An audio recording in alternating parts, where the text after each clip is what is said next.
Can I just put all of the Sikh aspects aside? The type of knife, everything.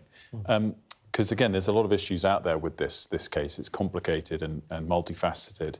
Can you understand the very deep, broad anger and the questions around it, which need to be further investigated, about whether or not there was some level of influence from police guidance on how to police certain things, and to the very fact that Henry was clearly treated as a perpetrator, not a victim, in that immediate moment when the police arrived? It's a completely different issue.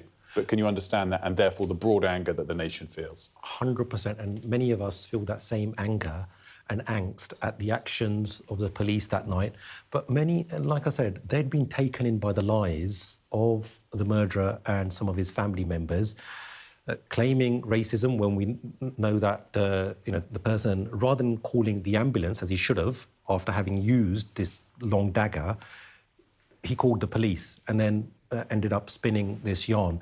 And look, we're also aware that we need to make sure that the public debate, the discourse, is conducted in a sensible way rather than individuals politicising people's pain.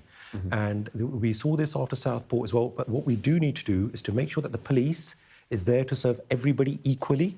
For the last 9 odd years that I've been serving as a Member of Parliament, there have been various instances where we've called out the police, whether it's racism against black people or brown people or white people or processes not being correctly followed. So I think there's something there for the police to have a very deep introspection as to what happened here.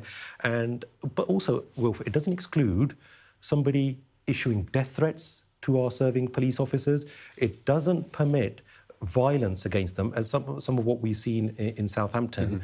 And that's just individuals who are using this tragedy for their own nefarious ends.